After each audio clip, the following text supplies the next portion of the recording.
Hola, sí, tú que estás viendo este video. Hoy te hablaré sobre la alteración genética y algunas de las mutaciones cromosómicas que existen. La mutación cromosómica es una alteración en el número de genes o en el orden de estos dentro de los cromosomas. Se deben a errores durante la gametogénesis o en las primeras divisiones del cigoto. En el primer caso, la anomalía estará presente en todas las líneas celulares del individuo, mientras que cuando la anomalía se produce en el cigoto, puede dar lugar a mosaicismo, coincidiendo por tanto poblaciones de células normales con otras que presentan mutaciones cromosómicas. ¿Cómo ocurren las anomalías cromosómicas? La anomalía cromosómica generalmente ocurre como consecuencia de errores en uno o más de los siguientes factores que son la meiosis, la mitosis, la edad materna y el entorno. Meiosis. Por lo general, las anomalías cromosómicas ocurren como consecuencia de un error producido en la división celular. Meiosis es el término que se utiliza para describir la división celular que atraviesa en el óvulo y el espermatozoide durante el desarrollo. Normalmente la meiosis causa la división del material cromosómico de manera que cada padre aporte 23 cromosomas a un embarazo. Esto resulta en un óvulo o un espermatozoide que solo tiene 23 cromosomas. Cuando se produce la fertilización se origina el número total normal de 46 cromosomas en el feto. Si la meiosis no se produce correctamente, un óvulo o un espermatozoide podría terminar con demasiados cromosomas o con una cantidad insuficiente de cromosomas. Mitosis. Mitosis es el término que se utiliza para describir la división celular que atraviesan todas las otras células, además del óvulo y el espermatozoide durante el desarrollo. Normalmente la mitosis causa una duplicación seguida en una división del material cromosómico de manera que cada una de las células duplica el número de cromosomas hasta llegar a 92 y luego se divide por la mitad, resultando la cantidad total normal de 46 cromosomas. La mitosis comienza en el feto luego de la fertilización. Este proceso se repite hasta que el bebé se forma por completo. La mitosis continúa de por vida para regenerar las células de la piel, los glóbulos y otros tipos de células que se dañan o simplemente se mueren. Edad materna. Si una madre planea dar a luz a los 35 años de edad o más, es posible que se le aconseje realizar algún tipo de asesoramiento genético o diagnóstico prenatal como una amniocentesis debido a su edad. Existe una diferencia fundamental en la forma en que se producen los óvulos y los espermatozoides. Las mujeres nacen con todos los óvulos que tendrán en toda su vida y esos óvulos comienzan a madurar durante la pubertad. Con el paso del tiempo, la cantidad de óvulos en sus ovarios disminuye paulatinamente. Por ende, si una mujer de 35 años, los óvulos en su ovario también tendrán la misma edad. El riesgo de tener un bebé con alguna anomalía cromosómica aumenta en la edad de la madre. Entorno. Muchos padres han tenido un niño con alguna anomalía cromosómica. Se preguntan si existe algún tipo de relación entre las distintas posiciones ambientales que han tenido año tras año y el hecho de haber dado a luz a un bebé con anomalía cromosómica. Hasta la fecha no se ha determinado la presencia de ningún factor específico en el entorno, ya sea los rayos X, los medicamentos, los alimentos, los hornos de microondas, entre otros. ¿Qué puede hacer la causa del nacimiento de un bebé con una anomalía cromosómica? En la realidad, la mayoría de los padres que tienen un niño con una anomalía cromosómica no presentan diferencias en los hábitos, estilo de vida o exposiciones ambientales en comparación con los padres cuyos hijos no tienen una anomalía cromosómica. Alteraciones cromosómicas genéticas. Una enfermedad o trastorno genético es una afección patológica causada por una alteración del genoma. Esta puede ser hereditaria o no. Si el gen alterado está presente en los gametos de la línea germinal, esta será hereditaria. Por el contrario, si solo afecta a las células somáticas, no será hereditaria. Pueden ser monogénicas, poligénicas o cromosómicas.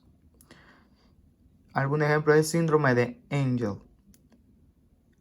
El síndrome de Angelman es una condición de causa genética que afecta al sistema nervioso. El pediatra Dr. Harry Angelman fue el primero en descubrir la enfermedad en 3 niños en 1964. En 1987 se descubrió que alrededor de la mitad de los niños que presentaban el síndrome tenían una pequeña deleción del brazo largo del cromosoma 15 y se propuso además la relación entre este síndrome y el de Prader-Willi.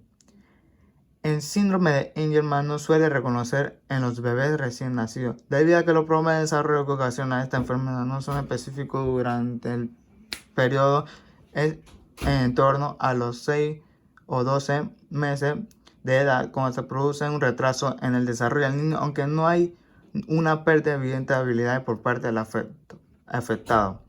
El síndrome se suele diagnosticar en torno a los 3 o 7 años de edad, como aparecen en el niño conductas y síntomas que evidencian la presencia de la enfermedad. A nivel molecular, un primer análisis de cariotipo del individuo para detectar anomalía cromosómica es la primera opción. Además, también se realiza la prueba de Fish, con la que gracias al marcador cromosómico detectaremos si una deleción en el cromosoma 15. Algunos laboratorios también utilizan el test de metilación del ADN. Este test permite identificar el tipo más corriente del síndrome de Angelman, que es la deleción en la región del cromosoma 15. Daltonismo. El daltonismo es una alteración de origen genético que afecta la capacidad de distinguir los colores. La palabra daltonismo proviene del químico y matemático John Dalton, que la identificó. La principal prueba que se realiza para diagnosticar a un paciente que tiene daltonismo es el test de un dibujo formado por puntos multicolores. Si no hay ninguna alteración, el paciente distinguirá perfectamente los números y la forma entre los puntos. Actualmente no existe ningún tratamiento para el daltonismo congénito. Sin embargo, existen alternativas para hacer la vida completamente normal, ya que no se trata de ninguna discapacidad apreciable. La mayoría de personas que padecen esta enfermedad pueden adaptarse a las deficiencias que le producen su retina sin mayor problema. Bien es cierto que existen algunas profesiones como aquella en la que se exige cierta sensibilidad con los colores, como la de diseñar gráfico, en la que sí es necesaria la correcta percepción de los colores. Para ello existen lentes de contacto y anteojos especiales para que lo puedan ayudar. Hemofilia. La hemofilia es una enfermedad genética recesiva que impide la correcta coagulación de la sangre. Está relacionada con el cromosoma X en los dos principales tipos, la hemofilia A cuando hay un déficit del factor 8 de coagulación y la hemofilia B cuando hay un déficit del factor 9 de coagulación. En 1803, John Otto descubrió la genética de la hemofilia A. Encontró que madres sin problemas de sangrado podían transmitir hemofilia a sus hijos y sus madres podían transmitir a sus nietos y bisnietos. El diagnóstico del tipo de hemofilia y su nivel de gravedad se hace mediante la historia clínica y un análisis de sangre para la medición en el laboratorio a través de pruebas especiales de coagulación de los grados de los diferentes factores. El objetivo es establecer la severidad de la enfermedad y decidir el tratamiento más adecuado a seguir por el paciente. No hay en la actualidad ningún tratamiento curativo disponible y lo único que se puede hacer es corregir la tendencia hemorrágica administrando por vía intravenosa el factor de coagulación que falta, el factor 8 o el 9. Alteraciones cromosómicas numéricas. Las anomalías cromosómicas numéricas son la pérdida o la ganancia de uno o varios cromosomas. Pueden afectar tanto a autosomas como a cromosomas sexuales. Síndrome de Down. El síndrome de Down es una afección en la que la persona tiene un cromosoma extra. Los cromosomas son pequeños paquetes de genes en el organismo. Los bebés con síndrome de Down tienen una copia extra de uno de estos cromosomas en el cromosoma 21. El síndrome de Down debe su nombre al apellido del médico británico John Langdon Eydon Down, quien fue el primero en descubrirlo en 1866. La característica clínica que tenían en común un grupo concreto de personas sin poder determinar su causa. Sin embargo, fue en julio de 1958 cuando el genetista francés Jérôme Lejeune descubrió que el síndrome consiste en una alteración cromosómica del par 21. Hay dos tipos básicos de pruebas disponibles para detectar el síndrome de Down durante el embarazo: la prueba de detención y la prueba de diagnóstico. La prueba de detención les pueden indicar a la mujer y a su proveedor de atención médica si el embarazo tiene un riesgo menor o mayor de estar afectado por el síndrome de Down. La prueba de detención no proporciona un diagnóstico absoluto, pero son más seguras para la madre y para el bebé. El síndrome de Down es una afección que dura toda la vida. Los servicios que proporcionan temprano suelen ayudar a los bebés y a los niños con síndrome de Down a mejorar sus capacidades físicas e intelectuales. Síndrome de Turner. El síndrome de Turner, nombrado por el Dr. Henry Turner, quien lo descubrió en 1938, es un trastorno genético que afecta el desarrollo de las niñas. La causa es el cromosoma X ausente o incompleto. Las niñas que lo presentan son de baja estatura y sus ovarios no funcionan en forma adecuada. El médico puede sospechar que una niña tiene síndrome de Turner por los signos y síntomas que presenta. Generalmente se realiza un análisis de laboratorio para evaluar los cromosomas de la niña. El análisis comprende la toma de una muestra de sangre. En ocasiones, el médico también puede solicitar un raspado de la mejilla o una muestra de piel. El análisis de cromosomas determina si falta un cromosoma X o si no, uno de ellos presenta anomalías. Debido a los síntomas y las complicaciones varían, se diseña el tratamiento a medida para abordar los problemas particulares de tu hijo. Evaluar y controlar los problemas médicos de salud mentales asociados al síndrome de Turner a lo largo de la vida puede ser útil para abordar los problemas de forma temprana. Síndrome de Edwards. El síndrome de Edwards, también conocido como trisomía 18, es un tipo de aneuploidía humana que se caracteriza usualmente por la presencia de un cromosoma completo adicional en el par 18. También se puede presentar por la presencia parcial de cromosoma 18 o por mosaicismo en las células fetales.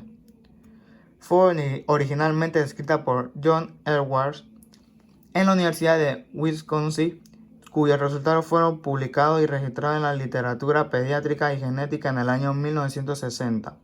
El síndrome de Edwards se puede diagnosticar durante el embarazo cuando, mediante un examen, el médico observa un útero inusualmente grande y líquido amniótico de más.